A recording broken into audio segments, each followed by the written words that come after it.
Tout le monde est connecté, enfin tout le monde entend, c'est parti. Oui, d'accord. Bonjour, donc excusez-moi, Samuel Rialand d'Atlambois. Je vais prendre la main en fait sur l'animation qui devait être faite par Pierre-Yves Legrand de Novabit, mais on l'excuse, il a des soucis de connexion. Donc je vous remercie d'être nombreux encore une fois à participer à ce webinaire qui fait suite à différentes réunions qui ont lieu depuis un an autour du projet Énergie Sprong Pays de la Loire, qui vise à réhabiliter plusieurs milliers de logements sociaux en énergie zéro. Ça vous sera détaillé un peu après. Donc, c'est un projet qui est monté par l'Union sociale pour l'habitat des Pays de la Loire, l'Union des bailleurs sociaux. Et donc, nous sommes trois structures, donc Novabuild, Atlambois et Atlansun, qui chacun avons nos spécialités, mais qui nous regroupons pour préparer les acteurs de la profession je dirais, à répondre aux marchés qui vont être lancés. Je vois que Pierre-Yves arrive. Donc, nous avons déjà fait différentes réunions physiques et puis depuis mars, nous avons eu 2 ou 3 webinars donc pour traiter de différents sujets.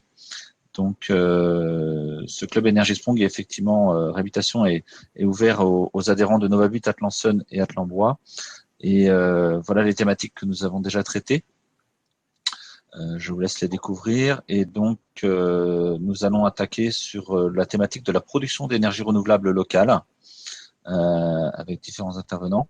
Je précise que je pense que ce webinaire est enregistré, donc que vous pouvez utiliser la conversation par le chat à droite de votre écran, poser des questions aussi, et puis éventuellement juger de la pertinence des questions en votant pour, si vous voulez qu'elles remontent dans les questions posées en priorité. Voilà. Donc je vais juste, je précise que ce club Réhabilitation Énergie Sprong est accompagné par l'équipe Énergie Sprong France, donc qui est une équipe de Greenflex. Voilà. Donc le programme. Donc nous allons avoir d'abord une présentation par Mathilde Henry de l'équipe sur la définition de ce que c'est que le E égale 0, qui correspond en quelque sorte à l'énergie, et un focus sur l'atteinte de cet objectif, notamment par rapport au réseau de chaleur.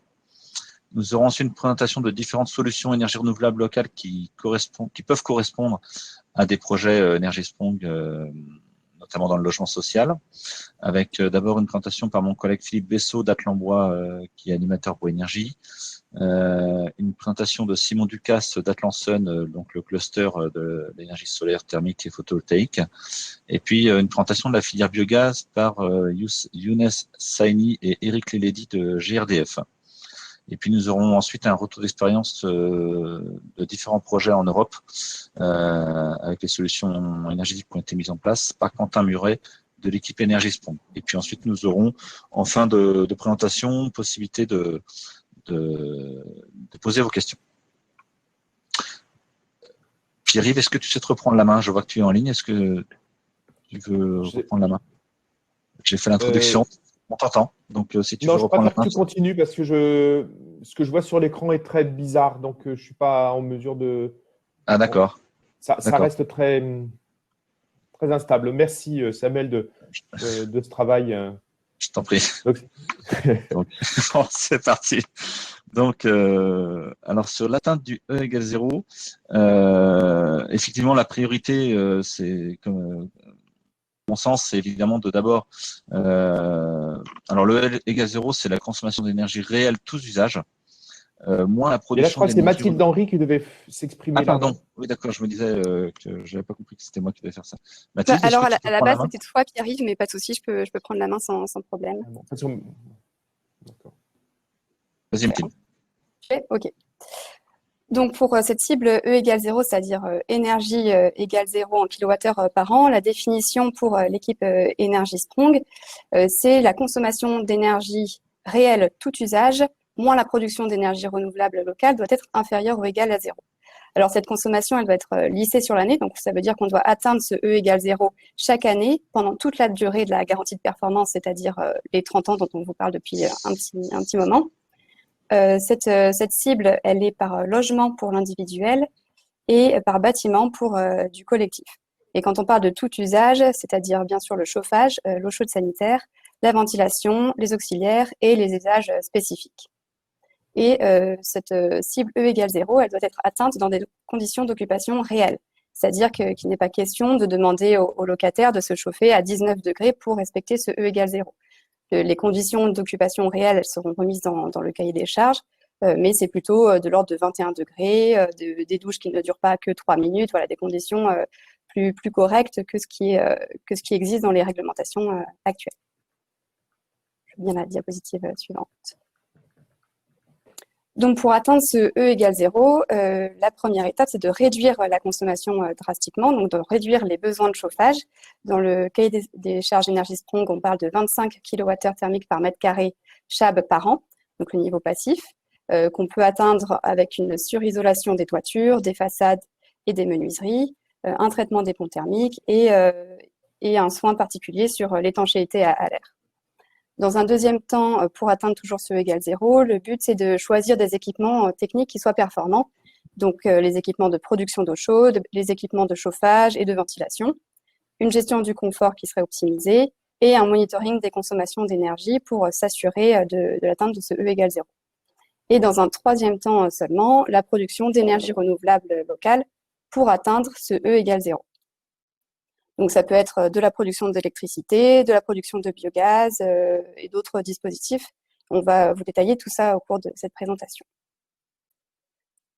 Donc, sur la partie production d'énergie renouvelable locale, dans la diapositive suivante, pour la définition du cahier des charges Energy Strong, l'atteinte du E égale 0, donc c'est comme je vous le disais, à l'échelle du bâtiment. Est-ce que tu peux remettre? Voilà, merci. À l'échelle du bâtiment sur les consommations de tout usage relevées au compteur. Donc après les efforts d'économie d'énergie dont on a discuté juste avant. Pour cette production d'énergie renouvelable, le but c'est de faire de la production d'énergie renouvelable locale, mais pour chaque vecteur énergétique du logement. C'est-à-dire que pour une consommation d'électricité, il faudra produire l'équivalent d'électricité d'origine renouvelable locale. Pour la consommation de chaleur, donc par exemple si la solution retenue est un chauffage ou une eau chaude sanitaire qui ne soit pas électrique, il faudra de la même manière prévoir une production d'énergie thermique renouvelable locale. Qu'est-ce qu'on entend par local pour cette atteinte du E égale 0 et pour cette production d'énergie renouvelable? On se base sur la réglementation française. Donc, le plus local, bien sûr, c'est de l'énergie produite sur site, mais ce n'est pas toujours possible, notamment pour des systèmes de production de chaleur renouvelable. Donc, on s'appuie alors sur la réglementation. Alors, pour l'électricité, il y a déjà un cadre qui existe. On s'appuie donc pour ce cahier des charges Energy Strong, qui est le cadre de l'autoconsommation collective étendue. Donc, actuellement, ça s'étend sur 2 km, mais c'est un cadre réglementaire qui est en constante évolution. Donc, voilà, peut-être que plus tard, ce sera étendu à plus que 2 km. Et par contre, la réglementation ne prévoit rien pour le moment sur la production de chaleur renouvelable d'un point de vue local. Ce qui est pressenti, ce serait que si une réglementation est à apparaître et il y a des discussions en cours, ce serait plutôt de l'ordre du département. Ensuite, donc, comme je vous le disais tout à l'heure, le niveau de performance E égale 0, il doit être atteint chaque année et donc évalué chaque année pendant 30 ans, donc la durée de la garantie de performance. Et donc, il faut pouvoir anticiper une éventuelle perte de productivité du système de production d'énergie pour atteindre, même à la 30e année, le E égale 0. Est-ce que tu peux juste revenir sur la slide précédente? Merci. Et pour cette définition d'énergie renouvelable, de la même manière, on s'appuie sur un cadre réglementaire du World Green Building Council, qui est la Fédération mondiale des associations HQE, et de la Commission européenne. Donc voilà, vous avez la liste des énergies renouvelables qui est citée sur ce petit paragraphe en bas à droite. Et donc, ça n'inclut pas les énergies de récupération. On parle bien dans Energy Strong uniquement d'énergie renouvelable. Ce qui fait le lien avec la diapositive suivante, parce que la question se pose pour les logements qui sont reliés à des réseaux de chauffage urbain, des réseaux de chaleur, parce que donc, ces logements-là ont déjà une part de leur consommation qui peut être issue d'énergie renouvelable locale.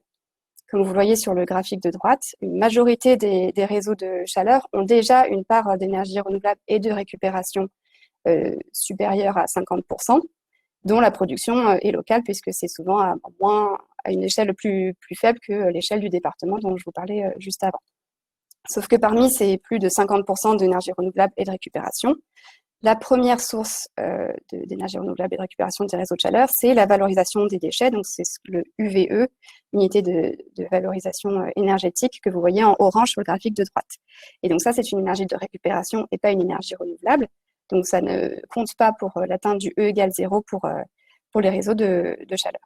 Donc pour les logements en réseau de chaleur qui garderaient ce système de chauffage et d'eau chaude sanitaire après la rénovation, pour la partie production, il faut qu'il y ait une contribution au développement de projets de chaleur renouvelable locaux au prorata de la part non énergie renouvelable du projet, afin d'atteindre ce E égale 0. Donc en fait, pour les logements qui seraient concernés, ce sera plutôt à étudier au cas par cas en fonction du mix énergétique du réseau. Bien la diapositive suivante. Merci.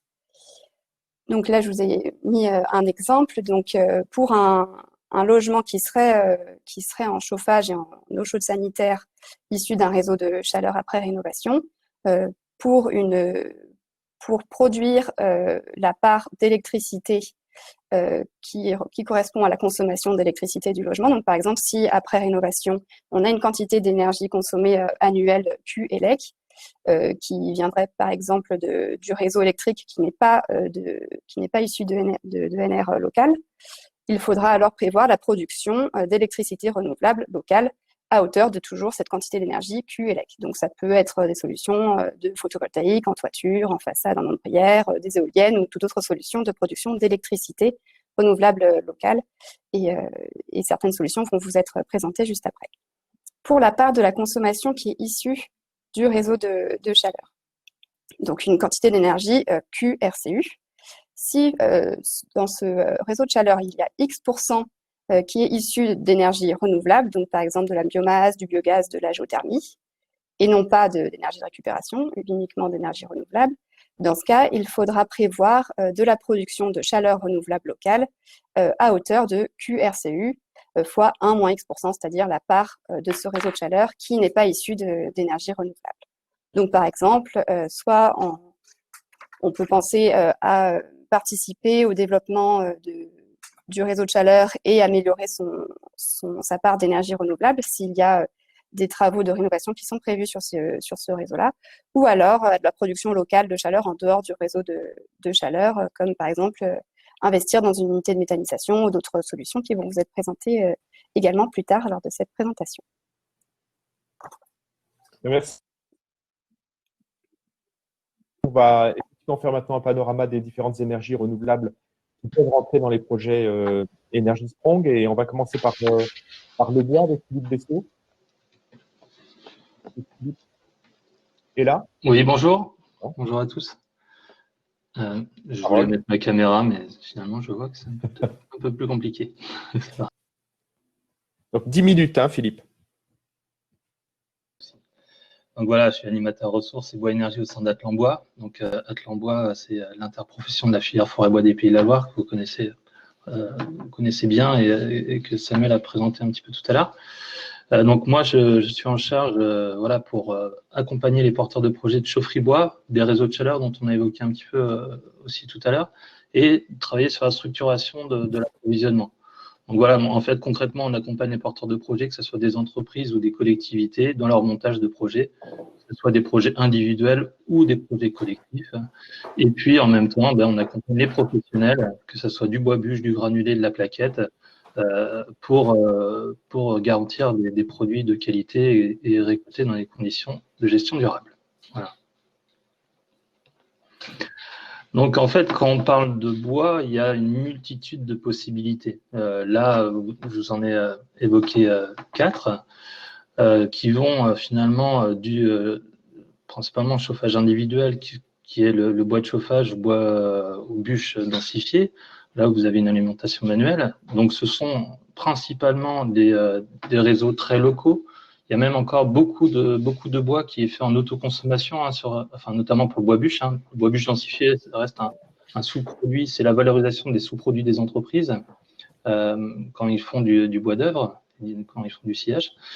Le bois bûche, voilà, une grande partie est fait en autoconsommation. C'est un volet très local aussi qui permet de valoriser des bois qu'on peut retrouver à proximité, dont les propriétaires, un Français sur 20 est propriétaire de bois, et des fois des toutes petites parcelles, et c'est aussi sa propre valorisation qu'il peut mettre en valeur de cette manière.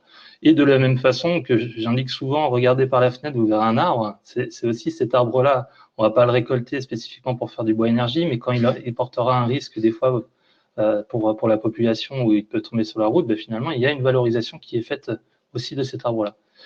Que ce soit en bûche ou en bois déchiqueté. Comme vous voyez, le bois déchiqueté, ça reste du bois qu'on fragmente pour le rendre dans un système automatisé. Voilà. Et ensuite, l'autre possibilité est le granulé. Donc, comme le bois bûche densifié, c'est pour ça qu'on le voit dans cette même colonne, ça reste en grande partie une production, on va dire, une valorisation des sous-produits des entreprises de sciage. Et sinon, on a aussi une grosse part de... Donc voilà, concrètement, vous avez un billon qui arrive, donc un morceau de bois qui arrive dans une scierie, elle va être tranchée, elle va être coupée, et les sous-produits peuvent être valorisés en énergie et produire à la fois ce granulé, voilà, qui est un produit voilà, très normé, séché, etc. Donc, je vais vous donner quelques exemples. Du coup, pour le chauffage individuel, bon, voilà, vous avez ces deux principaux outils qui s'installent aujourd'hui dans le cadre, voilà, dans des cadres réglementés pour notamment avoir le crédit d'impôt sur les logements individuels. Hein. Il faut avoir des performances énergétiques très importantes. Donc, le premier, c'est le poêle à bûche. Et en fait, déjà, ces outils sont des moyens de chauffage, mais aussi des apports pour le logement d'un point de vue design confortable, chaleureux. Voilà. Donc le poêle à bûche, ça reste un moyen de chauffage dont les investissements sont faibles. On parle voilà, à peu près de 2 à 4 000 euros par logement, avec une puissance nominale qu'on retrouve à partir de 4, mais avec des plages de fonctionnement qui peuvent descendre jusqu'à 1 kW de puissance. Un coût du combustible, ben, voilà, les gens parlent beaucoup en ce terme, on ne se rend pas forcément à quoi ça peut correspondre, mais finalement, ça correspond à un coût du combustible qui est aux alentours de entre 4 et 5 centimes d'euros par kilowattheure, donc bien moins important que d'autres combustibles. En plus, finalement, ce combustible, comme je l'indiquais tout à l'heure, ça peut être aussi en auto-approvisionnement, ou on peut faire des achats groupés collectifs. Un outil, voilà, aussi, un moyen de production, moyen de chauffage dont le coût d'entretien est faible, donc ce qui fait une solution énergétique qui est peu coûteuse. Voilà, autour de 7-8 euros par kilowattheure utile. Le poêle à granulés, à la différence, c'est qu'on a une facilité d'usage un peu plus importante parce que vous avez une automatisation de l'allumage, voilà, un fonctionnement qui va être qui va se mettre en route et qui va se moduler en fonction des besoins, donc un peu plus autonome. Voilà, un coût d'investissement un peu plus important, 3 à 6 000 euros. De puissance à peu près similaire, un coût du combustible légèrement plus important, mais finalement qui reste très très convenable voilà, par rapport aux énergies conventionnelles d'aujourd'hui. Et donc finalement, si voilà, le coût d'entretien qui reste très correct, et donc une solution énergétique qui est aussi très rentable. Voilà. Donc ce sont, voilà, est-ce qu'on peut passer à la slide suivante? Donc voilà, donc ce sont des solutions qui peuvent être très, très bien adaptées au dispositif parce qu'au final, ça demande peu d'investissement et finalement aussi des coûts de combustible qui sont pas très élevés. Donc voilà quelques exemples. C'est déjà les 4 logements sociaux qui ont été faits par le Toit Vosgien dans l'est de la France. Un R+1, donc vous voyez, on voit les conduits de cheminée en haut du bâtiment, où a été installé des poêles à bûches dans les logements. Voilà. Et puis finalement, j'ai repris l'exemple du logement individuel. C'est qu'aujourd'hui, ça reste quelque chose qui est très très qui est très très utilisé, c'est 23% des ménages qui sont équipés, 6,7 millions de personnes, enfin de ménages. Et donc une solution très répandue qui s'est bien améliorée et développée avec des performances énergétiques et environnementales qui sont très bonnes. Et de la même façon, c'est des solutions qui sont complémentaires, là, avec le solaire, comme j'indique, à la fois thermique ou photovoltaïque, dont on parlera un peu plus tout à l'heure. Donc voilà, solutions qui existent bien, des secteurs, des filières d'approvisionnement locaux qui très, très, très répandues, que ce soit pour la bûche ou le granulé. Il te reste 3 minutes maximum. D'accord, j'allais un peu plus vite. D'un point de vue chauffage central, voilà, vous retrouvez aussi le granulé. Donc le granulé, donc comme le poêle, on l'a vu tout à l'heure, facile d'utilisation, alimentation automatique. Mais ce que je voulais aussi vous mettre en avant, c'est qu'il s'adapte très bien à l'existant. C'est-à-dire que les chaufferies que vous avez actuellement, on peut largement mettre des chaudières à granulés et des fois trouver la place dans l'existant ou mettre à côté des silos. La chaudière à plaquettes, ça demande un peu plus de volume, un peu plus d'entretien et de suivi. Et souvent, on a des choses, des fois, en préfabriqué. Enfin, que ce soit pour le granulé aussi, on peut avoir des préfabrications avec une facilité de montage. Là, on l'a fait aussi dernièrement, il n'y a pas très longtemps, pour un lycée, parce que voilà, on était sur site occupé. On a fait une préfabrication avec un réseau de chaleur et ça s'est monté très, très rapidement. Voilà. Donc, ce sont aussi voilà, la plaquette, une structure locale d'approvisionnement. La plaquette, c'est un produit qui ne se transporte pas très, très bien. Donc, on est sur des rayons d'approvisionnement de 70 km, un peu plus que les 2 km dont on parlait tout à l'heure. Mais c'est aussi voilà, en lien avec l'organisation. Voilà. On peut continuer sur les exemples. Voilà, des exemples au Luxembourg-Boulogne avec une réhabilitation d'un logement, enfin d'un collectif de 14 logements avec isolation thermique par l'extérieur, ossature bois et l'installation d'une chaudière granulée de 90 kW. Voilà. Et la construction, là, pour le coup, du silo qui a été fait à proximité du bâtiment. Mais comme je le disais tout à l'heure, on peut aussi des fois libérer une place de parking ou quelque chose comme ça qui permet de faire un silo et on peut avoir une solution très modulaire. Vous avez le même exemple dans les Vosges avec un collectif de 24 logements avec une rénovation énergétique facteur 10, isolation biosourcée et chaufferie collective au bois granulé. Voilà, donc c'est quelque chose aussi très répandu, très malléable, qui marche très bien en solution à occuper. Une autre solution aussi pour aller au-delà, la micro-cogénération. Donc c'est très peu développé en France, mais très présent en Allemagne et en Autriche. En France, la problématique, c'est le tarif d'achat d'électricité qui est faible, une fiscalité qui est peu favorable, mais finalement idéal en autoconsommation et aussi du coup pour des consommations assez constantes pour valoriser l'investissement qui a été fait en amont. Donc différentes solutions, donc là vous les voyez, donc gazification, donc avec une structure locale qui s'appelle Naoden, qui vous propose des solutions, donc là l'Imperium 90 kW électrique, 160 kW thermique, avec des solutions modulaires, pareil, qui s'installent facilement sur site occupé, une emprise de 100 m². Et après, d'autres solutions, on a des types Stirling que peut présenter Hochofen sur des petites puissances, Argesner également. Voilà. Merci de conclure maintenant. Très bien, on y est. Et du coup, voilà, la réussite du projet où il faut vraiment être vigilant, c'est que le bois, il faut bien dimensionner les projets. Finalement, ce qui revenait aussi tout à l'heure dans les questions, c'est effectivement, il faut avoir une isolation et avoir un projet de la taille adéquate. C'est ce qui permet l'équilibre technico-économique. C'est complémentaire à d'autres énergies renouvelables. Et du coup, ce qui est surtout important, et puis finalement, c'est ce l'on voit aussi dans votre programme EnergySprong, c'est que vous raisonnez en coût global. Donc, qui dit coût global, c'est on conçoit un investissement des fois plus important pour atteindre des énergies qui sont peu chères. Et compte tenu, en fait, et donc vous avez une structure du coût qui est différente, c'est-à-dire que finalement, votre coût énergétique est basé beaucoup sur des coûts fixes, et donc vous avez des prix et des coûts énergétiques qui varient très très peu dans le temps. Voilà.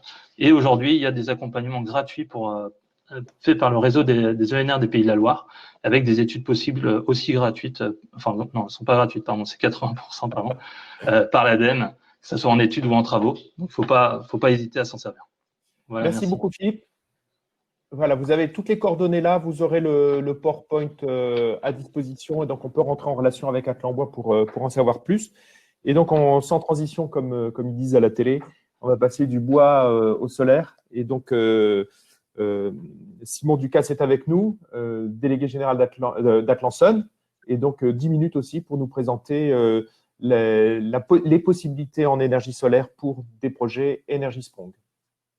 Bonjour, bonjour Pierre-Yves, bonjour à toutes et à tous. Donc, je suis Simon Ducasse, moi je suis le délégué général d'Atlanson, qui est le réseau qui développe l'énergie solaire en Pays de la Loire, photovoltaïque et thermique.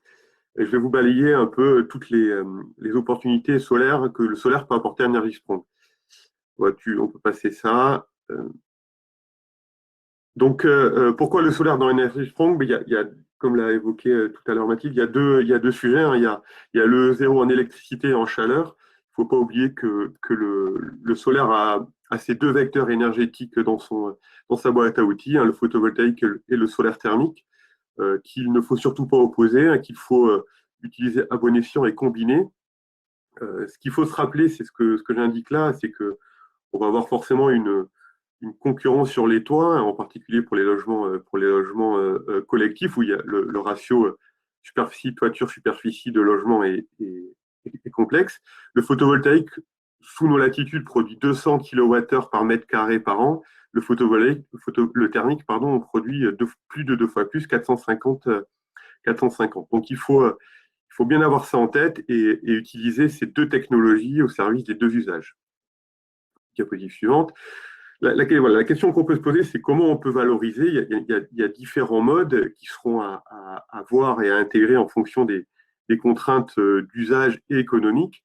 Le photovoltaïque, vous retrouvez ce petit pictogramme dans toute ma présentation. On va pouvoir faire soit de la vente, soit de l'autoconsommation avec surplus. L'autoconsommation avec stockage, c'est possible techniquement en photovoltaïque, même si la réalité économique n'est pas encore là. Après, si on se projette sur 30 ans avec des hypothèses, on peut tester, mais il faut prendre des hypothèses. Le thermique, par contre, on ne peut pas faire de vente, on n'est que sur de l'autoconsommation, où là, le stockage a été résolu, on stocke l'énergie dans de l'eau chaude. Ce qu'il faut voir, c'est, sans faire un cours sur les consommations et les productions, mais bien se rappeler que la maison individuelle ou le logement a un profil de consommation particulier qui est en bleu sur cette diapositive. On a un ensoleillement qui est en orange, donc on voit bien que la courbe orange est en journée supérieure à la courbe bleue. Donc il y a une problématique qu'il faut résoudre, c'est qu'est-ce qu'on fait de cette énergie qu'on ne peut pas consommer lorsqu'on la produit. Il y a deux solutions, hein, c'est le stockage ou la vente. Donc ça dépendra des usages et des façons qu'on a de l'aborder. En termes d'usage, quelles peuvent être les meilleures pistes? Alors, ce sont bien entendu des grands esprits. Hein. Chaque projet doit être étudié finement et les consortiums peuvent s'appuyer sur les compétences des solaristes pour y répondre. Sur des maisons individuelles, ce qui se fait de plus régulier en ce moment, hein, sur le photovoltaïque, c'est plutôt de l'autoconsommation avec la vente de surplus. Donc, on va avoir à la fois la performance économique quand on consomme et puis la possibilité de vendre, ou la vente totale qui est encore une option qui avait été retenue dans les premiers projets Energy Sprong, qui a l'avantage de générer plus de revenus, même de plus de revenus pour l'investisseur. En termes de solaire thermique, en maison individuelle, le modèle économique pourrait sembler complexe à trouver, mais en massifiant, en industrialisant, on peut atteindre des performances économiques. En logement collectif, en photovoltaïque, on va avoir le même sujet de la vente totale. On va pouvoir avoir l'autoconsommation collective, où on va produire en un lieu et partager l'électricité dans un cercle de 2 km de rayon. On va pouvoir avoir des petites communautés énergétiques. En solaire thermique, on va pouvoir mutualiser les équipements de production, donc faire baisser les coûts de production. Et également, on va pouvoir utiliser le solaire thermique pour compenser les pertes du réseau de distribution. Bien entendu, ça vient en aval d'une isolation hein, des réseaux de distribution. Il faut bien se rappeler que le réseau de distribution d'eau chaude peut consommer autant que le process de production. Donc, c'est important, c'est un enjeu que le solaire peut répondre. En termes de financement, on a des modalités différentes entre le photovoltaïque et le thermique. Donc, pour le photovoltaïque, en termes de vente, il y a un tarif d'achat, il n'y a pas de subvention, mais c'est un tarif d'achat, ça vient des finances publiques, hein, donc c'est important. C'est garanti sur 20 ans. En termes d'ordre de grandeur, pour un 45 mètres carrés, qui est le maximum d'une maison individuelle ou d'un petit collectif, on a un tarif de 18,53 centimes d'euros du kilowattheure, qui est réduit de 10% si on a un investisseur qui investit sur plusieurs maisons en proximité, comme on peut l'avoir sur des maisons en bande dans du logement social. Pour la vente de surplus, le mécanisme n'est pas exactement le même. C'est une prime à l'investissement et un achat qui est inférieur pour le surplus en énergie. Et en autoconsommation, le gain économique est basé sur des économies d'énergie. Pour le solaire thermique, en collectif, il y a le fonds chaleur, avec une taille minimum de 7% en Pays de la Loire. Dans les autres régions, c'est 7 mètres carrés, pardon. Sinon, c'est 25 mètres carrés parce qu'il y a des quotaires en Pays de la Loire. Vous pourrez retrouver les coordonnées, on pourra vous les envoyer.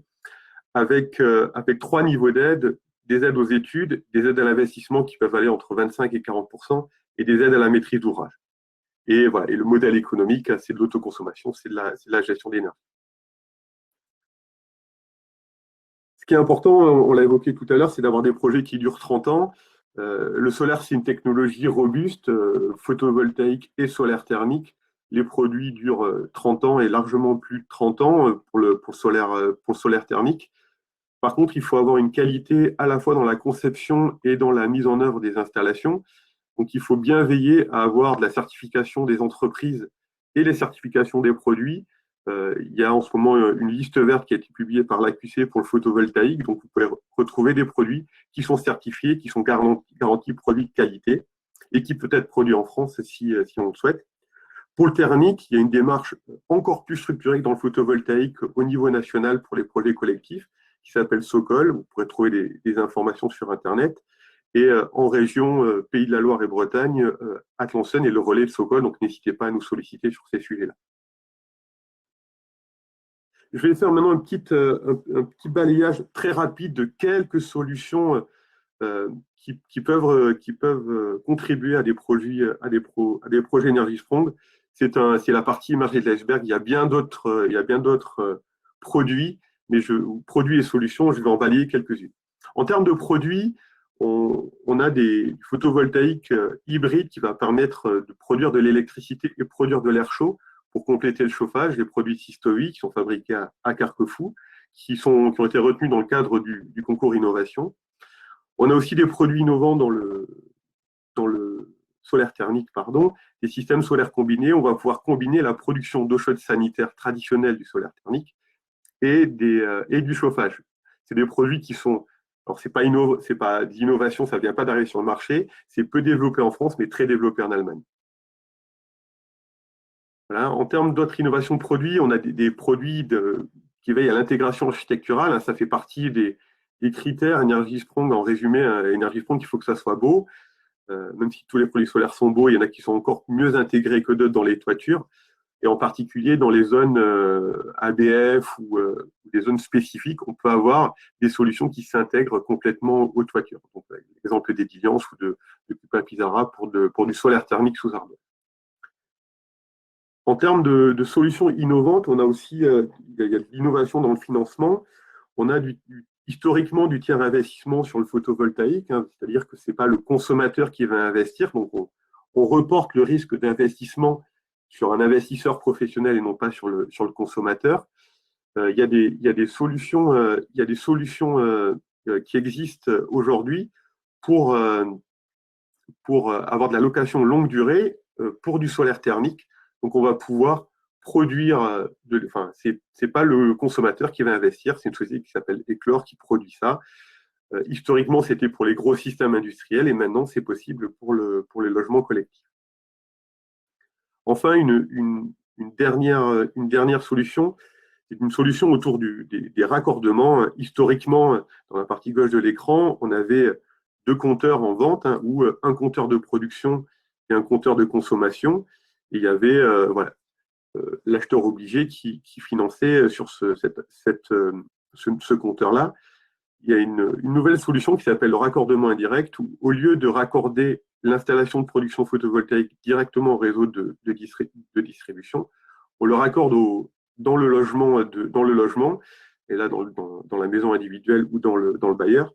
Et du coup, ça permet au consommateur de bénéficier d'économies d'énergie sur la part réseau de sa facture, et ainsi d'avoir des économies sur sa facture, en plus de la vente d'énergie qui est portée par un tiers investisseur. Voilà, je pense que j'ai terminé ma présentation. Vous aurez mes contacts sur le photovoltaïque pour moi et Morane sur le thermique. Merci beaucoup. Et donc, comme tu le disais, il y a 130 professionnels qui sont à la disposition des acteurs qui veulent répondre au marché Energy Sprong avec des solutions solaires. On va poursuivre tout de suite la présentation avec maintenant les propositions autour du biogaz, avec l'intervention de Younes Hassimi. Vous êtes là avec nous, Younes?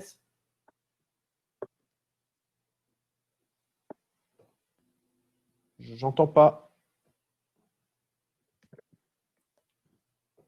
Est-ce qu'il y a un souci?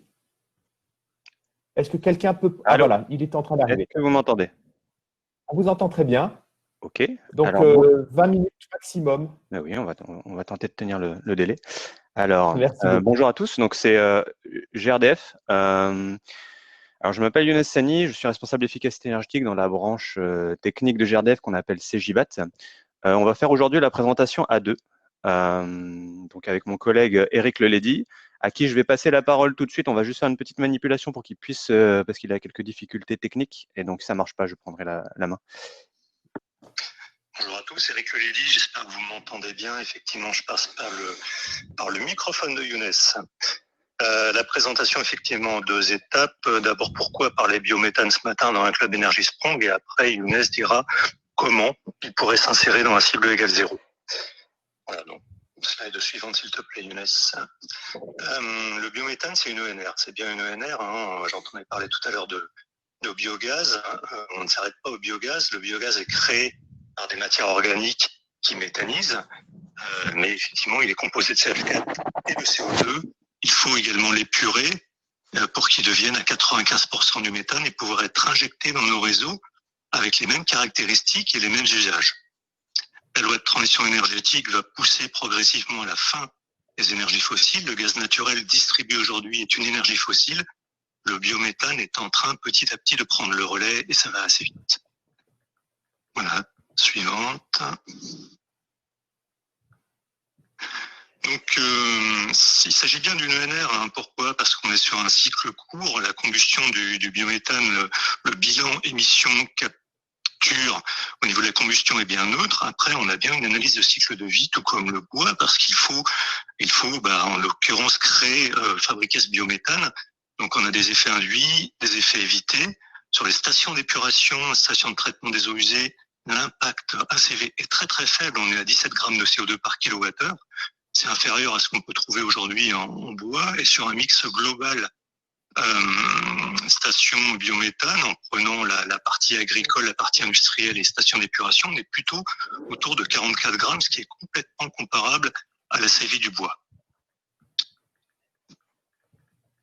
Slide suivante. Où on en est aujourd'hui, alors on n'a pas assez de biométhane pour couvrir l'ensemble des besoins énergétiques de la France. Hein. On ne peut pas switcher immédiatement, mais c'est en train de monter assez vite. Aujourd'hui, il y a 141 sites de méthanisation qui injectent sur le réseau. Vous voyez, en 2014, il y en avait 3. On en avait 3. Aujourd'hui, ça va extrêmement vite. On a 1200 projets candidats. Ça veut dire qu'on a en attente beaucoup de porteurs de projets, essentiellement des agriculteurs, qui poussent pour pouvoir effectivement aller au bout de leur projet. Les 141 sites aujourd'hui couvrent 400 000 équivalents logements neufs. Principalement, à 70%, il s'agit de méthaniseurs de type agricole. Quand on fait un zoom sur la région, parce qu'on est dans le club Pays de Loire, on a sur la région Grand Ouest, Centre, 41 installations, et en Pays de Loire, on en a 12. voyez, ça représente à peu près 10%. On a 22 régions. Si on voulait faire une moyenne, on devrait être à 5%. Ça veut dire que notre région est quand même très dynamique. Slide suivante. Alors, quel bénéfice pour la cible égale 0? Alors, un site alimenté au biométhane, pour les usages chauffage eau chaude ou chauffage eau chaude, effectivement, il va être assez intéressant parce qu'on va pouvoir apporter cette part ONR pour le chauffage et l'eau chaude, et après, il faudra couvrir le reste. Alors, l'idée d'Energy Sprong, on est bien d'accord, c'est d'abord de travailler sur l'efficacité énergétique du bâtiment, de réduire le maximum possible les consommations, et d'après d'aller chercher les ENR pour couvrir le reste.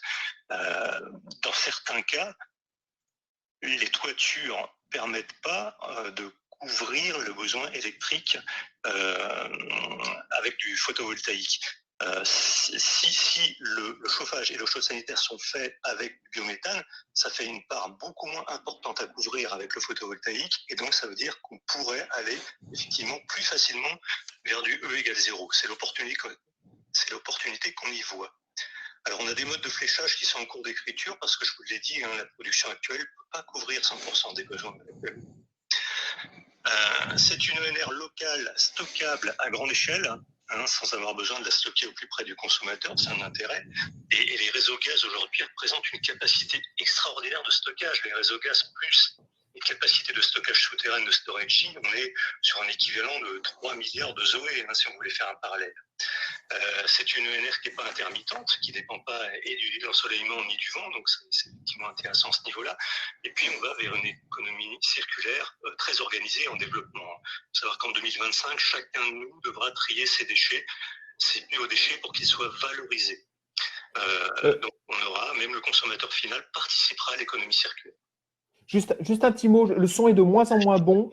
Younes, est-ce que vous pouvez rapprocher le téléphone? On en est au niveau de la région. Si tu peux passer à la slide suivante, Younes. Voilà, c'est bon, on entend mieux. Merci.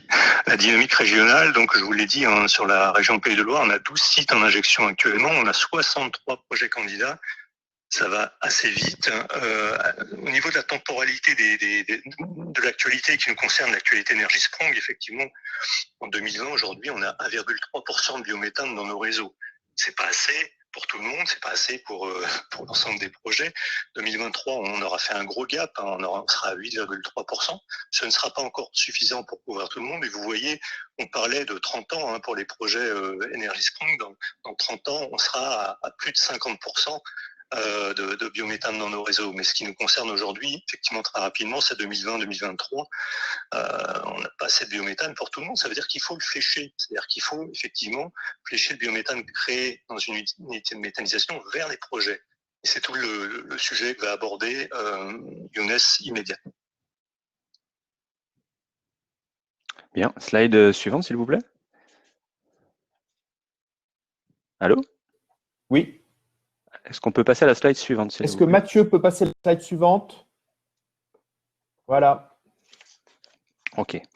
Alors, bien, maintenant qu'Eric vous a présenté un peu comment la slide précédente, s'il vous plaît, que Eric a présenté la partie sur comment se produit le gaz et le gaz renouvelable et vous donner les perspectives. Maintenant, moi, je voudrais introduire la façon dont on peut utiliser le biométhane. Et avant toute chose, je voudrais vous parler des enjeux. Les enjeux, ils sont doubles. Il y a d'abord des enjeux relatifs à des exigences réglementaires. Quand on pense exigences réglementaires, nous, on se projette dans la future réglementation, qui est la RE 2020, qui, alors, on en connaît à peu près les contours, même si tout n'est pas totalement figé, mais on s'attend à ce qu'il y ait une exigence en chaleur renouvelable et on s'attend à ce qu'il y ait également une exigence sur les émissions de gaz à effet de serre. Et pour ces deux exigences-là, relatives à la réglementation environnementale 2020, le biométhane y répond. Et puis, à côté de ça, il y a également des démarches volontaires qui viennent en complément de la réglementation qui existe déjà. Alors, ces démarches volontaires, ça peut être sous forme de label, sous forme de référentiel. Et l'objectif de ces démarches volontaires, c'est de verdir, de décarboner les territoires, les activités, les bâtiments d'une manière générale, comme les Energy Sprong. C'est aussi également une réponse ces démarches volontaires sont une réponse à une attente sociétale.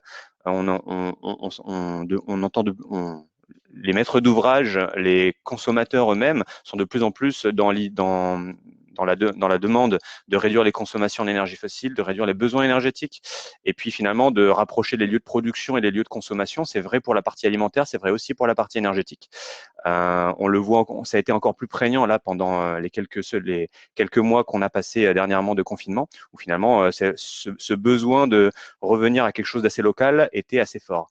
Et puis ça concerne l'existant comme le neuf. Donc finalement, maintenant, quel mécanisme pour se sourcer en gaz vert? Donc, est-ce qu'on peut passer à la slide suivante?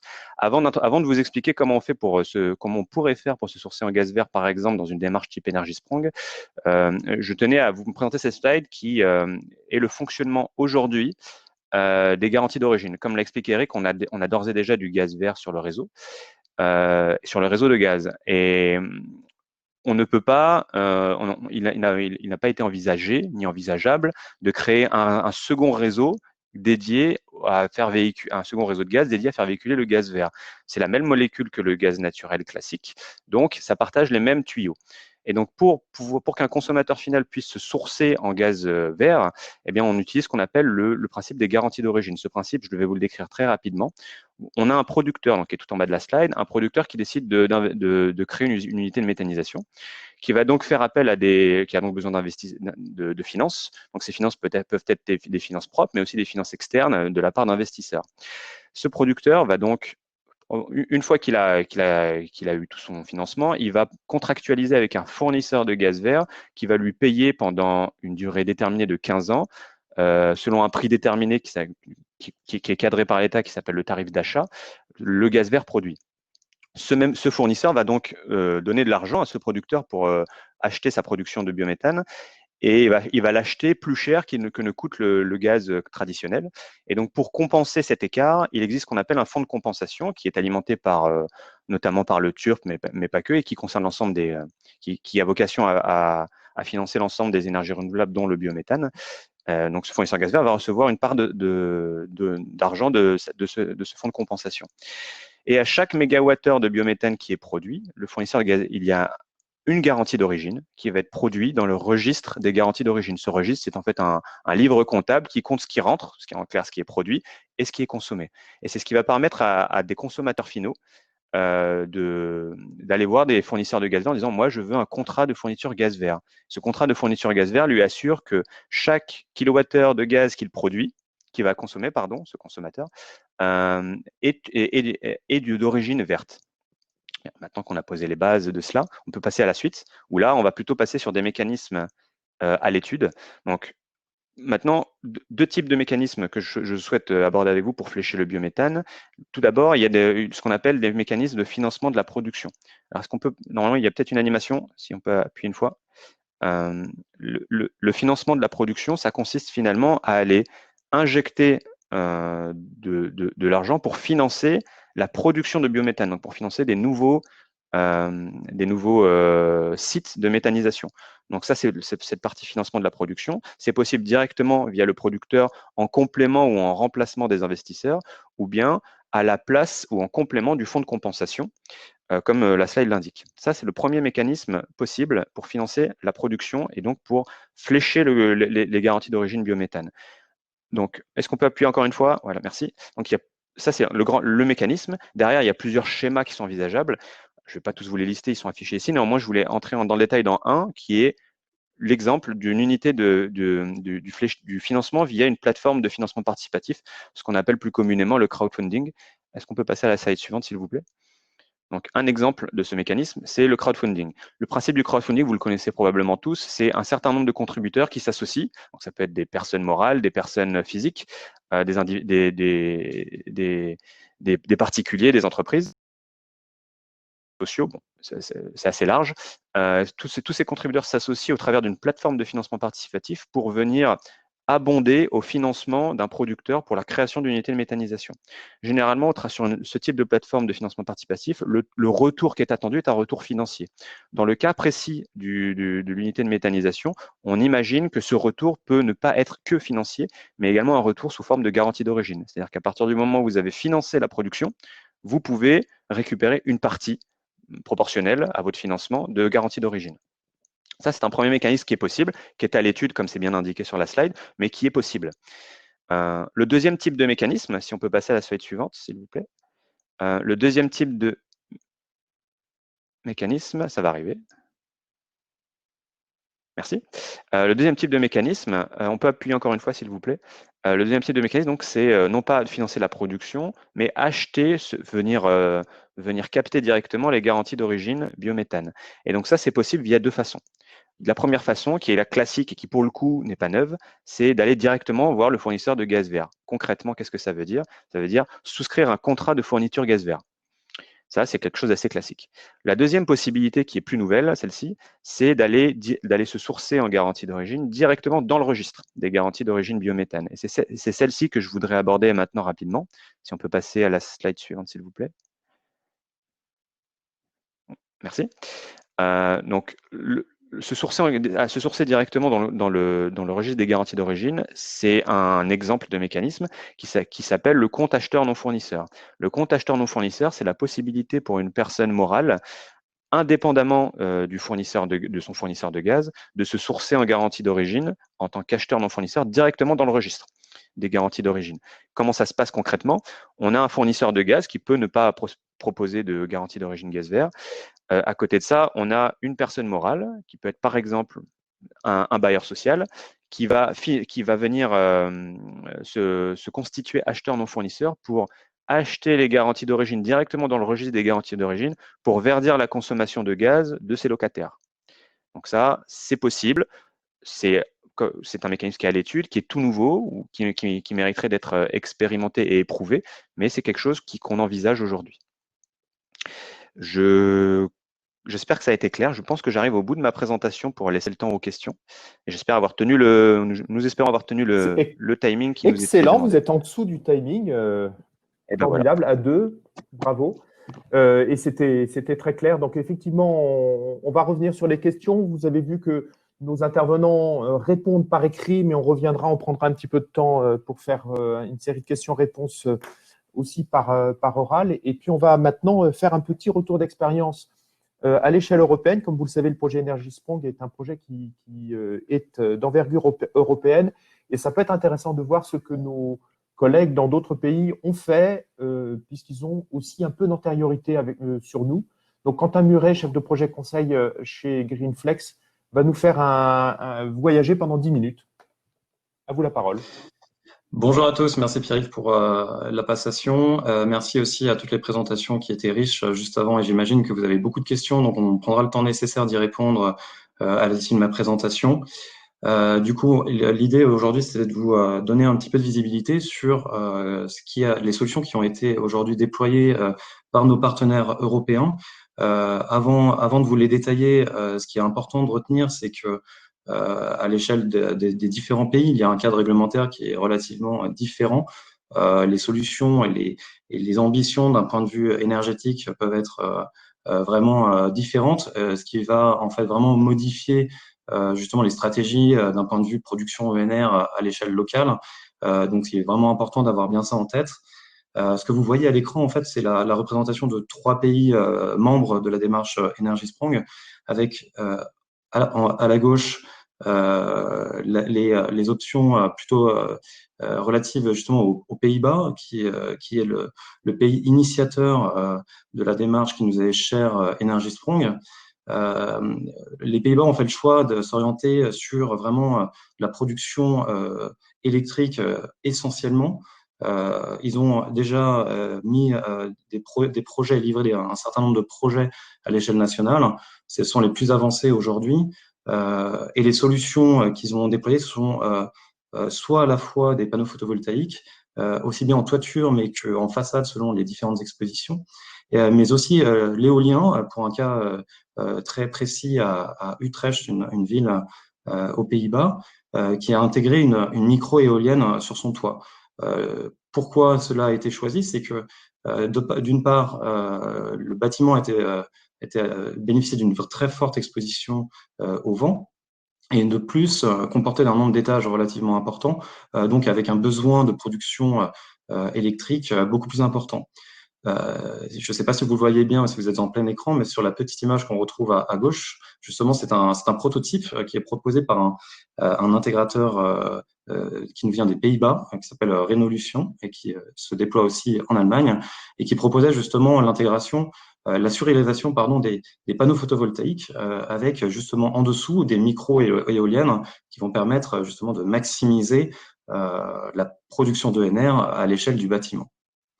Voilà pour le cas des Pays-Bas. Ensuite, on retrouve nos partenaires en Angleterre qui, pour eux aussi, ont cette orientation très électrique, même s'ils ont déjà déployé dans certains logements à Nottingham, pour 10 maisons d'entre elles, de la mise en place de pieux géothermiques. Alors, ça consiste à creuser des trous jusqu'à 100 mètres de profondeur pour aller récupérer de la chaleur.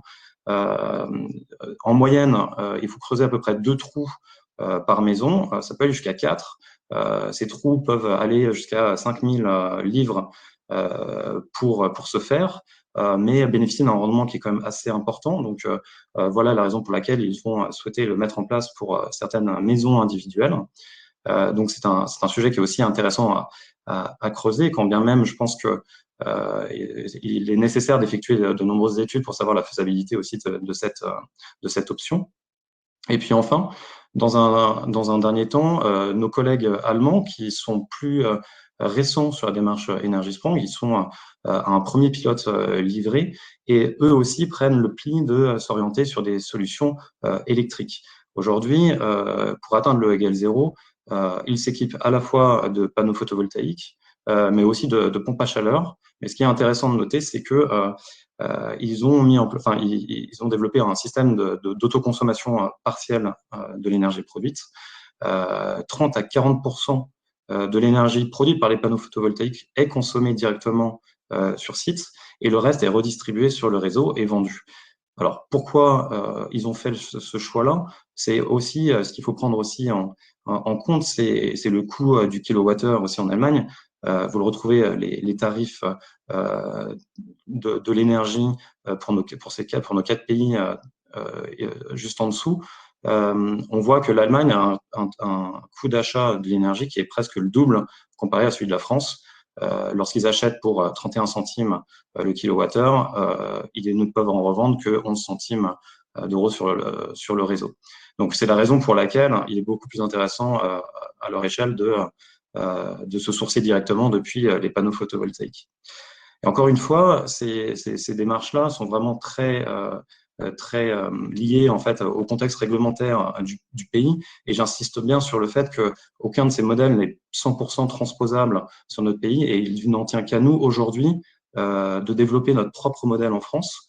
Toutes les options qui ont été très pertinemment présentées par les différents intervenants au cours de cette présentation-là sont des pistes de réflexion et sont aussi des solutions qui sont déployables aussi en l'état pour certaines, mais il peut en exister aussi d'autres et je vous invite aussi collectivement à en proposer et à y réfléchir davantage.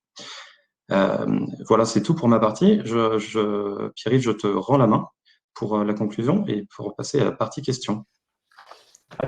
Donc, j'étais en train d'essayer de classer les différentes questions. Je n'ai pas encore complètement terminé, mais on va y arriver. Merci beaucoup à tous les intervenants. Alors, je ne sais pas si vous êtes tous présents là. Je ne vous vois pas tous. Mais on va commencer par peut-être des questions transversales, puis après, on prendra chacune des énergies. Dans les questions transversales, il y en a une sur les services. Alors, c'était sur les bornes de véhicules. Mais en même temps, il peut y avoir demain d'autres services qu'on peut apporter dans ces logements, surtout des logements rénovés avec ce niveau de qualité, et qui peuvent dégrader le E égale 0. Donc, peut-être que la question là est pour Greenflex. Comment est-ce que vous intégrez ces services qui vont venir dans les 30 prochaines années, puisque le E égale 0, c'est aussi un engagement sur le long terme? Il n'y a personne. Est-ce que Mathilde Henry est toujours avec nous? Ils sont tous partis? Pierre-Yves, excuse-moi, j'étais justement en train de regarder les questions en même temps. Tu peux me répéter spécifiquement quelle est la question, parce qu'il me semblait qu'on y avait répondu dans le chat. Peu importe, vous avez répondu à la plupart des questions dans le chat, mais justement, ce que je souhaitais, c'est qu'on puisse un peu élargir sur la question des services qui vont être déployés au fur et à mesure du temps par les habitants dans les logements qui vont être rénovés, et notamment là, donc à partir des bornes des véhicules, mais demain, il peut y avoir d'autres services. Et comment est-ce qu'on intègre ça dans le cadre de ce E égale 0 sur le long terme, sur 30 ans? Ouais, tout à fait. Alors, je pense que c'est effectivement une bonne question. Mathilde, il me semble, avait répondu à cette question partiellement sur la partie justement des véhicules électriques. Aujourd'hui, il est qualifié sur les usages tels qu'ils sont nécessaires dans l'heure actuelle. Si des nécessités supplémentaires justement qui nécessiteraient de revoir justement ces conditions d'usage dans le temps, je pense que c'est soit leur anticiper dans les démarches avec les bailleurs, soit effectivement à recalculer et à subvenir à une production ENR supplémentaire pour arriver justement à ce niveau E égale 0 qui est très important. Oui, D'accord. pour compléter, pardon, j'ai enfin Oui, réussi à Mathilde. vous rejoindre. En effet, donc dans le cahier des charges Énergie Sprong, on prévoit donc des usages confortables. Donc c'est ce que je vous expliquais tout à l'heure, c'est-à-dire plutôt du 21 degrés que du 19 degrés, par exemple, mais aussi des usages qui sont corrects. Pour atteindre le égale 0, il n'est pas prévu que, par exemple, les locataires aient 3 frigos. C'est vraiment des usages confortables, mais on va dire moyens, d'un ménage moyen. Donc, pour la question des véhicules électriques, c'est pas intégré pour le moment dans ce qu'on imagine, dans ces usages classiques d'un ménage, d'un logement. Mais bien sûr, s'il y a une volonté d'un maître d'ouvrage d'intégrer ce genre d'installation, ça pourrait être envisagé tout à fait. Et toujours de façon transversale, je ne sais pas si vous avez la question, sur le transport de l'énergie, qui a un coût en soi, et puis il y a aussi un coût carbone. Comment est-ce que c'est intégré dans les questions? Parce que ça peut aussi être le moyen de faire un arbitrage entre plusieurs types d'énergie. Donc, il y a eu une réponse de Simon pour le solaire, mais je me demande si ce n'est pas quelque chose d'un peu plus transversal. Je vais répondre un peu pour les réseaux de chaleur. Ouais. Alors, j'ai pas de chiffres très précis et récents, mais il y avait une étude qui avait été faite il y a quelques années par le CIB, l'interprofession du bois énergie, sur le bilan énergétique en fait de la création d'une chaufferie bois et d'un réseau de chaleur. On pourrait dire l'énergie grise en fait qu'il a fallu pour construire ce bâtiment. Je crois que c'est de l'ordre de 1 à 2-3%, voire 5% de la chaleur distribuée si on l'amortit sur la durée de vie d'une vingtaine d'années d'une chaufferie d'un réseau, quoi. Sachant que le réseau peut durer plus longtemps que 20 ans. Donc, et je crois avoir vu une question qui justement se demandait si le raccordement au réseau de chaleur rend possible E égale 0. Et s'il n'y a pas d'incompatibilité là-dessus. Je pense que la démonstration a été faite par… mais est-ce que Mathilde l'a expliqué tout à l'heure. Mathilde l'a expliqué tout à l'heure, c'est-à-dire que si le réseau de chaleur est alimenté à 50% en chaleur renouvelable, alors je crois qu'ils enlèvent la récupération, ce qui est… Mais en chaleur renouvelable, 50% de la chaleur amenée contribue au égal 0 et est enlevé du bilan global. Sachant qu'il faut toujours prévoir une production d'électricité d'origine renouvelable et locale pour venir couvrir les besoins d'électricité du logement ou du bâtiment. Et est-ce qu'on peut imaginer revendre notre énergie, notre chaleur au réseau de chaleur? Alors, oui, de manière générale, ça se pratique, oui. Il y a des chaufferies surpuissantes ou des installations industrielles qui ont de la chaleur à revendre, qui en vendent sur les réseaux, c'est possible. Mais je sais pas, je pense que ça pose pas de problème pour Énergie Sprong. Mais de manière générale, ça se pratique. Pas très couramment, hein, mais ça se… Alors, pour la chaleur. Oui. Ouais. Si on poursuit sur le bois, alors évidemment, à chaque intervenant, si vous souhaitez intervenir, en fait, il suffit que vous mettiez votre caméra, comme ça je vous vois et je vois que vous avez envie de répondre à la question. Pour le bois, il y avait une question sur la concordance entre le gisement et les usages. Je crois qu'on a à peu près la même question d'ailleurs pour le biogaz. Est-ce qu'il y a un effet de proximité et en fait, on ne peut pas installer du bois partout parce que l'effet de proximité prévaut sur le reste? Et à ce moment-là, est-ce qu'on a une carte, une connaissance des gisements? Alors, je vais répondre pour le bois, je laisserai les collègues de GRDF pour répondre sur le biogaz, même si pour le biogaz, dans les ressources envisagées à long terme, il y a une part de bois. Donc ça fait un peu débat. Mais pour le bois énergie, en fait, il y a de la ressource à peu près partout sur le territoire. En forêt, évidemment, parce que on ne prélève pas tout l'accroissement biologique de la forêt. Ah tiens, voilà Philippe qui arrive. Mais aussi, en fait, il y a une grosse ressource en tout ce qui est bois urbain et bord de route, enfin tous les bois du paysage, en fait, qui sont entretenus, élagués, voire coupés pour des travaux d'amélioration ou des travaux publics. Donc ça génère du bois. Et puis il y a tout, mais avant tout, la ressource, elle est en forêt et dans les entreprises de transformation. Donc plus on transformera du bois pour faire du bois d'œuvre, plus on aura de bois énergie. Hein. On génère plus de volume de bois énergie en fait en voulant produire un mètre cube de bois d'œuvre que de bois d'œuvre. Il y a beaucoup de produits connexes liés à la transformation, en forêt, mais aussi dans les scieries et dans les entreprises de transformation. Pour compléter Samuel, oui. Il y a actuellement un schéma régional biomasse qui est en cours de consultation. D'ailleurs, vous pouvez le retrouver en ligne sur le site de l'Adréal, où finalement on a une volonté de récolter 700 000 tonnes supplémentaires par an dans la région, qui montre bien qu'au final, on a vraiment une ressource importante en région.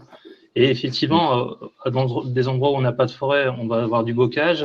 Et dans les endroits où il n'y a pas de forêt et du bocage, on va avoir de l'urbain avec des arbres urbains. Et toutes ces ressources, en fait, on a des filières qui sont adaptées pour toutes ces ressources pour développer l'utilisation du bois énergie.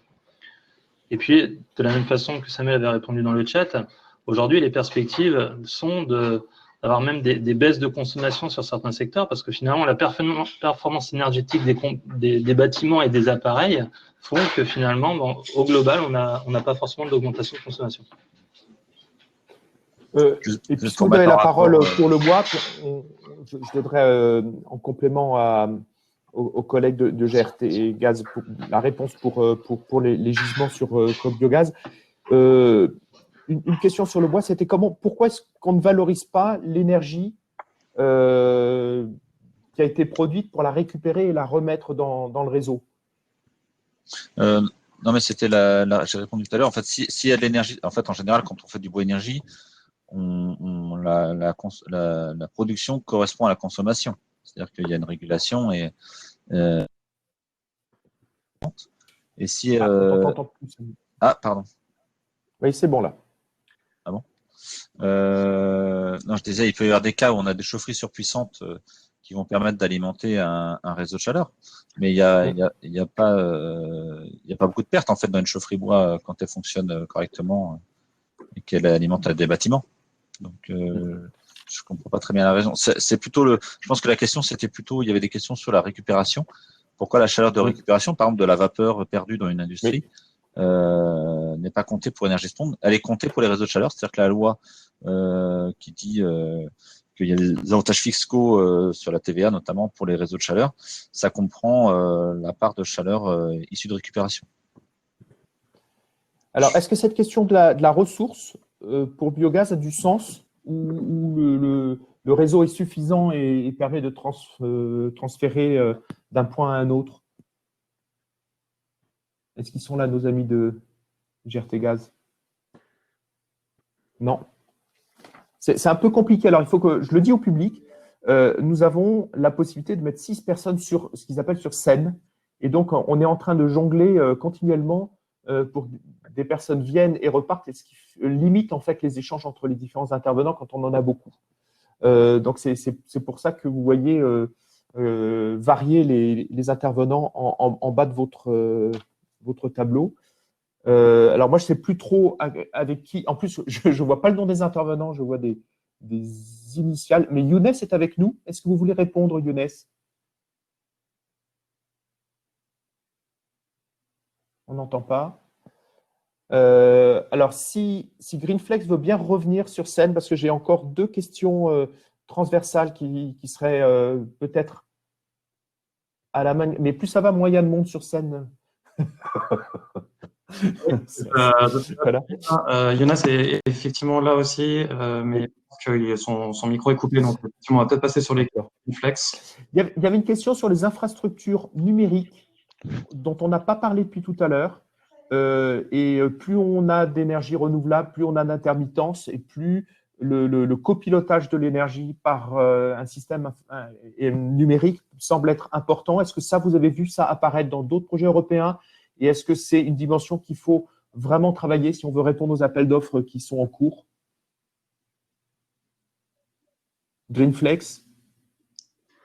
Mathilde, tu as des éléments de réponse? Oui. Oui, pardon, j'étais en mute. Oui, tout à fait. Donc, alors déjà, on utilise ce genre de système pour s'assurer de l'atteinte du égal 0, donc avec la remontée des informations de consommation. Après, par contre, EnergySprong ne prévoit pas forcément, n'impose pas l'autoconsommation. Donc, c'est pas grave si il y a un décalage entre le moment de la production et le moment de la consommation. Bien sûr, c'est toujours plus vertueux de faire de l'autoconsommation. Donc, si les technologies s'améliorent et qu'on arrive à convertir la consommation des locataires en les encourageant à consommer au moment de la production, bien sûr, l'autoconsommation sera de plus en plus intéressante et sera tout à fait envisagée sur EnergySprong. Et pour compléter effectivement ce sujet-là, c'est un point qui est partagé avec nos partenaires européens. L'autoconsommation, elle est encore assez coûteuse lorsqu'on souhaite intégrer par exemple des systèmes de batteries de stockage sur site. Le constat est que c'est beaucoup trop cher encore à l'heure actuelle pour investir dans ces batteries et les mettre à disposition des logements sociaux. C'est pour ça qu'ils sont pas aucun des pays européens n'a pris ce tournant pour le moment. Mais effectivement, c'est souhaité que lorsque cela sera possible et qu'on pourra intégrer ces modèles dans nos business models, ce sera intégré.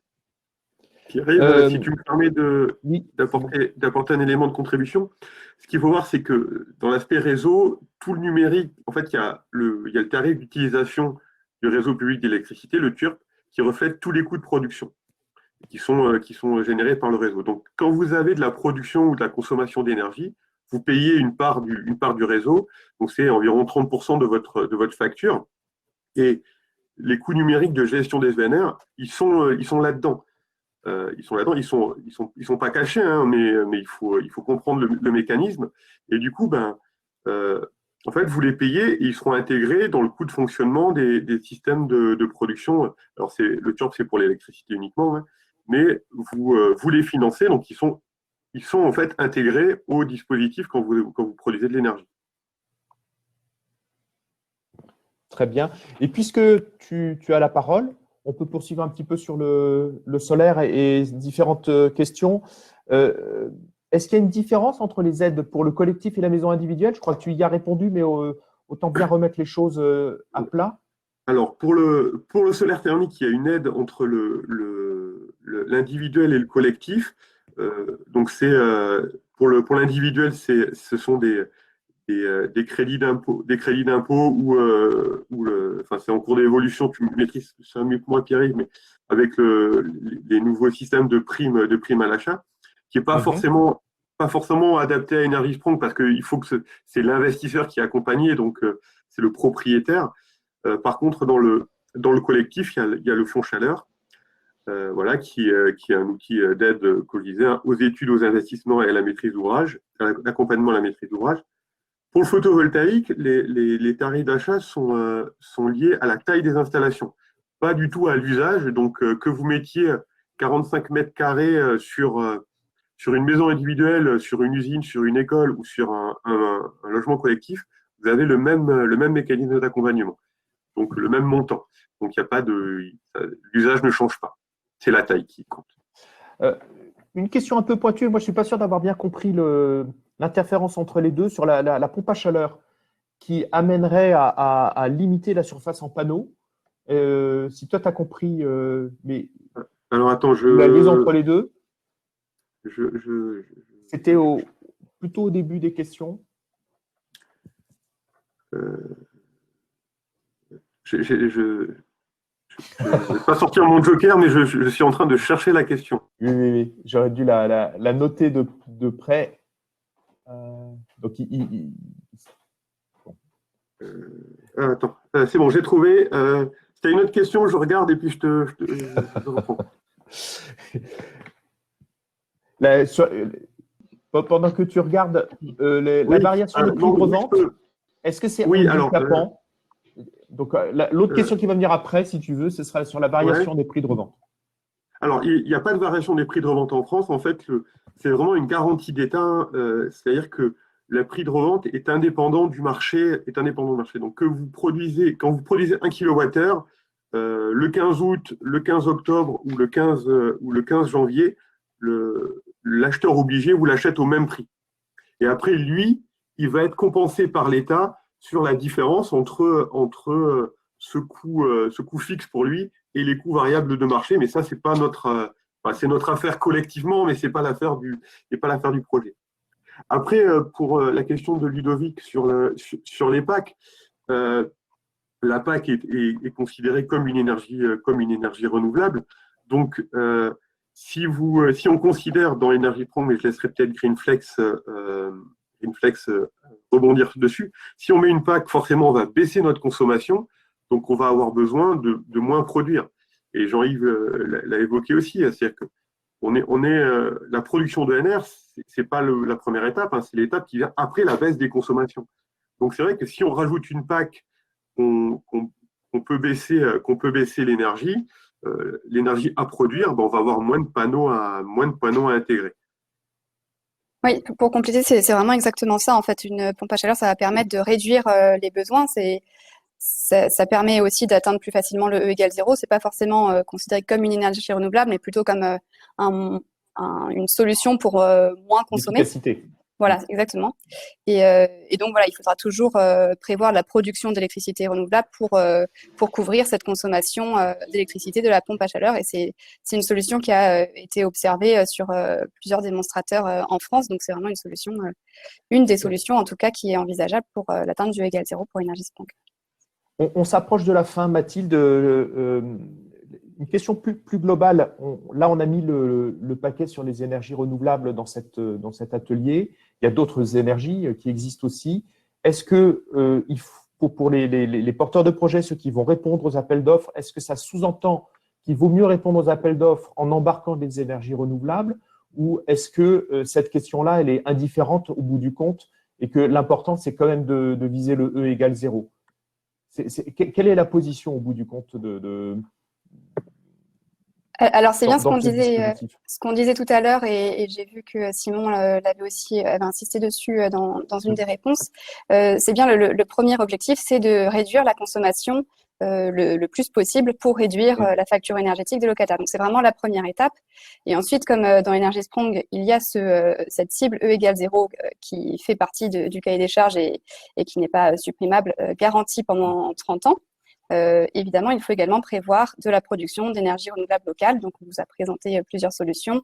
Il y en a d'autres qui existent. Donc, c'est vraiment au groupement d'entreprises de choisir la meilleure solution qu'ils souhaitent proposer aux maîtres d'ouvrage. Et donc, il y a bien ces deux aspects-là. En priorité, réduire les besoins et, dans un deuxième temps, venir produire pour couvrir le résidu de consommation. Parfait. Alors, je dois indiquer que nos collègues qui devaient aussi répondre à des questions sur le biogaz ont un problème de connexion, mais je pense que ça a été un peu le fil rouge de la rencontre d'aujourd'hui. Donc, je vous prie de nous excuser, mais il y aura des réponses qui seront faites par écrit de façon très, très précise à chacun des intervenants, des participants qui auront posé des questions. Et donc, vous aurez vos réponses et vous pourrez y accéder. Et puis, on doit aussi, puisqu'on arrive à la fin, ça vous a été indiqué au tout début, on a un prochain webinaire dans le cadre du Club Énergie Sprong qui se déroulera le 7 juillet prochain sur la question de la convention de groupement. Donc, en fait, on aura abordé les questions de l'enveloppe et comment est-ce qu'on arrive à faire baisser la consommation énergétique. On aura aujourd'hui abordé la question énergétique. Et puis, il y a la convention de groupement qui est un élément indispensable pour pouvoir parvenir à faire une réponse et à solidifier cette réponse qui sera abordée donc le 7 juillet prochain, à peu près dans le même mode d'organisation, mais j'espère qu'on aura tous des connexions qui seront meilleures. Merci beaucoup à toutes et à tous de votre attention et puis bon appétit, bonne fin de journée. beaucoup. Au revoir. Merci à tous. Au revoir.